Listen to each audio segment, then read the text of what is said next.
Всем привет на канале Грибоед. Нет, не думайте, я не в больнице. Я нахожусь на производстве, которое занимается выращиванием грибов. Мы сегодня на экскурсии, и наш экскурсовод Надежда, главный специалист этого производства, она заведующая производством. И, Надя, расскажи, пожалуйста, весь процесс, который проходит у вас на производстве, который можно назвать даже сказкой. Так что мы сегодня будем в гостях у сказки. Так, ну что, друзья, заходим в святое святых, там, где рождаются грибы.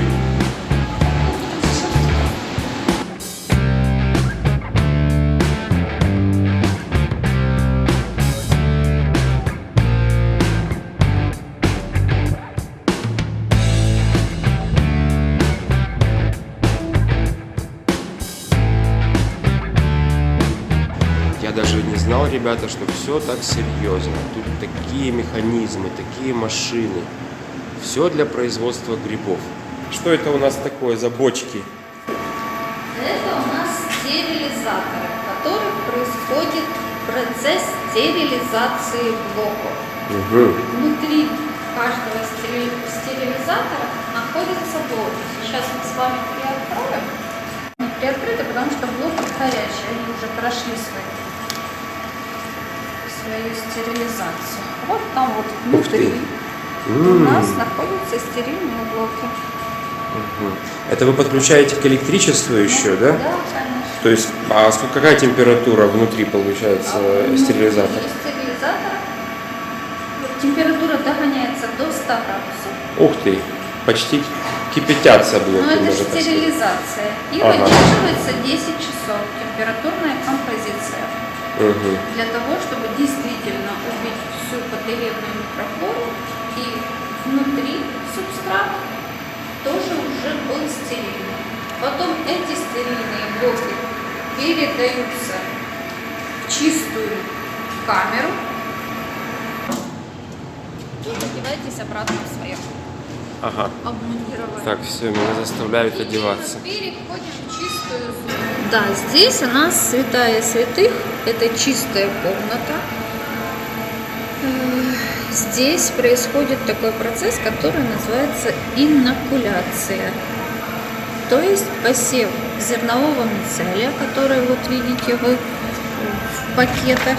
Это мицелий, пророщенный вот на это мицелий, зерне. Да? Да, это мицелий, он пророщен на зерне. Дальше он разминается. Там вы видите вот это наши стерильные уже блоки, которые готовы к тому, что в него будет вноситься посевной материал, то есть мицелий.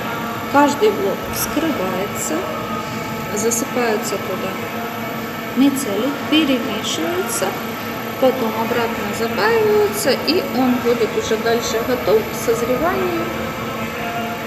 А вот мужчина, это он как раз чем занимается? Это сейчас он занимается процессом стикировки. Каждый блок у нас стикируется, соответственно, номера партии. Цвет у нас разный по тому, какая культура будет в него засеваться. Сегодня у нас будет засеваться зимний опенок фламулина. Соответственно, он стикирует каждый блок и немного его, получается, взрыхляет для удобства дальнейшей работы. А вот это особая комната. В этой комнате в субстрат блока вносится мицелий гриба. Работники срезают шов пакета, специальной мерной ложкой добавляют в пакет мицелий и вручную равномерно распределяют мицелий по всему субстрату блока. Вы видите на заднем плане, девушка как раз этим и занимается. Затем пакет снова запаивается, и все, внутрь уже ничего не проникнет и не испортит блок.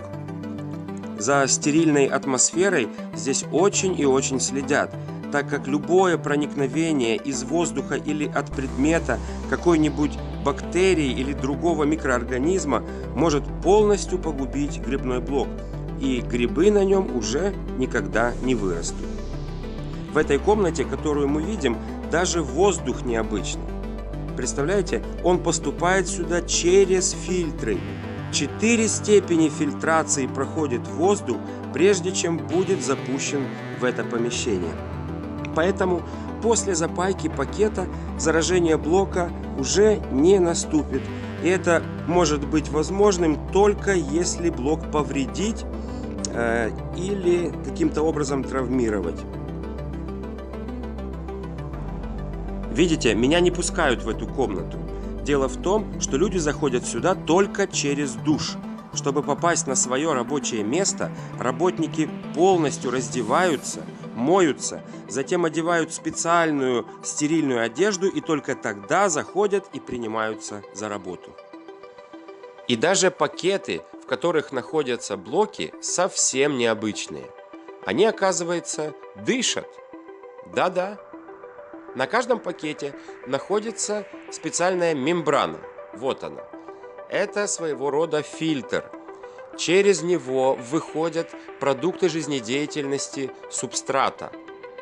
И взамен заходит чистый воздух. Действительно чистый, потому что этот фильтр не дает поступать внутрь различным патогенным бактериям. И как на любой ферме, на которой выращиваются куры, так и здесь есть инкубационная камера или инкубатор. Инкубатор. Ого. Для яичек. Ого.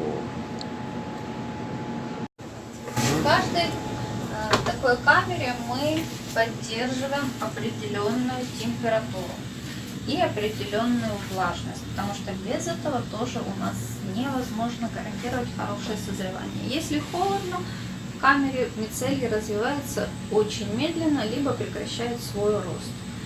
При температуре выше 30 градусов мицелий начинает погибать. Поэтому тоже нельзя допускать того, чтобы температура поднималась. То есть здесь как бы блок зреет до того момента, Да, пока не созреет его время идти на плодоношение. Это тут, видите, у нас небольшая тележка. Это всякие эксперименты, которые... Тут уже видно активный рост непосредственно мицелия. Мицелий растет и полностью должен охватить весь субстрат. А вот это уже почти созревшие, да, я так понимаю? Да, это почти созревшие блоки, это блоки шиитаке. Блоки разных культур выглядят по-разному. Для блоков шиитаке свойственно потемнение. Если это шиитаке, то на нем идут такие разные вздутия на блоке, потом блок темнеет, и это он уже потом готов к плодоношению. Здесь на производстве аж 5 таких помещений или инкубационных камер, где грибные блоки, словно яйца в инкубаторе, созревают и ждут своего часа. При определенной влажности воздуха и нужной температуре они должны находиться очень длительное время, пока блоки полностью не созреют и не будут готовы выбрасывать плодовые тела. В зависимости от того, какой гриб мы ожидаем, блоки находятся в инкубаторе разный период времени. Например, гриб шиитаке вот таким образом зреет, представьте, аж целых 3 месяца. Блок тополиного опенка зреет 2,5 месяца, эринге или королевская вешенка 45 дней. Вот это блоки шиитаке. Им уже 2 месяца, и они начали темнеть. Это означает, что процесс созревания идет успешно. А теперь мы подошли к самому интересному. Тут у нас зона называется замочки блоков. Вот вы видите уже блоки, которые созрели, которые у нас готовы на плодоношение. Им 3 месяца. Замочка блоков, это что значит? Это после того, как уже блок созрел, правильно? Созрел. Тут тоже видно, что уже подпленка начинает расти грибы. То есть блок наш уже просится, выставляйте меня. Я созрела, я уже готов давать плоды. А инструмент, которым вы режете, стерильный, да, или как? На каждом этапе у нас есть свой инвентарь. Это инвентарь для того, чтобы нам вскрыть блок. Вот мы снимаем пленочку с нашего блока, с нашего карниза. Вот у нас в таком. Потом он обмывается холодной водой для того, чтобы стимулировать, уже дать ему шок. То есть теплого помещения инкубатора, он охлаждается, дает нам старт роста грибов. Это именно для шиитаке, я так понимаю, Это такой метод. именно процесс для шиитаке. И пока грибные блоки готовят к водным процедурам, чтобы стимулировать рост грибов, мы заходим, барабанная дробь и... Ух ты! А это уже грибы, да? Да, это уже грибы. Вся красота у нас тут. И вот это грибы, которые называются... Вешенка степная, вешенка Вот это вешенка степная, да? Вешенка королевская или эринги. Иринги. Да, эринги. Или эринги, или Ага. эринги. Ой, какая прелесть. А вот как закрутились, да, Да, они грибочки? поросли под плевом.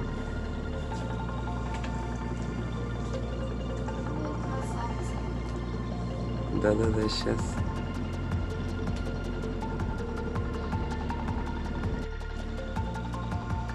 Какой прикольный и смешной этот грибок. Эринге. Выглядит как будто бы не настоящий, да? Как игрушечный.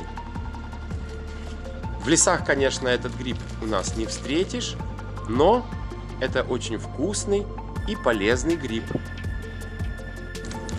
Какие-то пупырышки сверху. Да, это особенность этого штамма. Как у мухомора. Не Ну, совсем, да? У мухомора чешуйки, А здесь такие а как бы... здесь, да, такие пупырышки, как бородавочки. Так, а это уже шиитаки, да? Да, это у нас камера выращивания шиитаки. Тут вы видите все свежие. Наверное, блоки недавно совсем поставили сюда. Еще только-только начинают грибочки вылупливаться. Уже зачатки.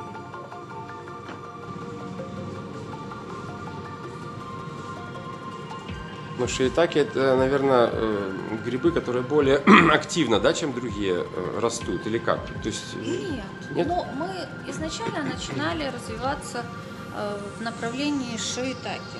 У нас большой, почему у нас большое количество блоков и вся у нас направленность идет, весь акцент на выращивание грибов шиитаки. Другие грибы мы уже начали выращивать для того, чтобы разнообразить не то, ассортимент. что- Шиитаки называют королем лечебных грибов.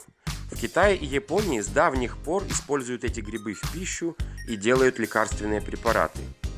Эти грибы здесь выращивают уже более 1000 лет, а некоторые документы подтверждают, что дикие грибы шиитаки использовались в пищу еще более 2000 лет до нашей эры. Китайские императоры принимали отвар шиитаки, чтобы сохранить молодость и уберечься от болезней. Поэтому гриб шиитаки получил название императорский гриб. К сожалению, гриб шиитаки мы не встретим в наших лесах, но благодаря таким грибным фермам, где я сейчас нахожусь, мы тоже можем употреблять этот чудо-гриб. А имея грибные блоки, можно с легкостью выращивать шиитаки даже у себя в квартире, чем я, кстати, и занимаюсь. А здесь мы можем наблюдать, как собирается очередной урожай грибов шиитаки.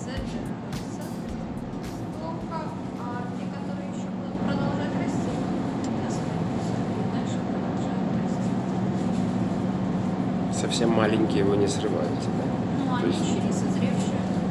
Если маленькие созревшие, то срываем.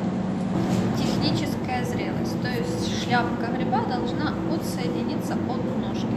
Это и определяется у нас созреваемость гриба. Тут вот видно, как шляпочка наша начинает отсоединяться от ножки. Вот эти вот грибы еще не созревшие, они так и останутся на блоке. Все остальные, которые уже созрели, то есть шляпка отсоединилась, они соберутся. Вот он урожай, да? О, какой здоровый! Вот это, да? Грибы. Ой, нельзя трогать их, да? Руками. Нельзя их руками? Ну я вот этот хотел потрогать. Это гриб перезревший. А что же его не сорвали так? Ну, потому что он спрятался. А. Он вырос вот у нас снизу блока. Здесь видно у нас следы, которыми он прикасался к сетке. Угу. Он спрятался так, как в лесу. Его не заметили, пропустили, и он у нас... И как же вы его продавать теперь будете? Или сами А съедите? здесь нет. Тут у нас идет при сборе грибов идет рассортировка. У нас есть грибы сортовые, а это второй сорт гриба. Они поврежденные, они не достигли своей кондиции, но в основном это поврежденные грибы. Но все равно такие же вкусные, правильно? Эти повреждения на вкус абсолютно никак не И на пользу не влияют. Ни на что они не влияют, поэтому они продаются. Просто люди разбирают для себя, режут, готовят. Угу. А сортовые грибы фасуются и идут в торговые сети на продажу. Биотехнические условия подходят для такого гриба, как опенок тополиный. Вот это он, да? Агроциба, да, вот. Или как Стоит. вы сказали? Агроциба. Агроциба. Агроциба. П. Вот тут, девочки, он чуть-чуть, правда, О, поставили. прорастает. Да. Все, М. все маленькие. А рабочий день у нас Класс. начинается с 7 утра, поэтому уже большое количество грибов просто собрано. Это Вот остались прорастает. маленькие. А, вот это более Это взрослые летний, уже. Это летний опенок. Летний? А, в смысле, Летний сам по себе тополиный, летний гриб. тополиный. Он так и называется летний. Опенок тополиный. Правильное название его, да?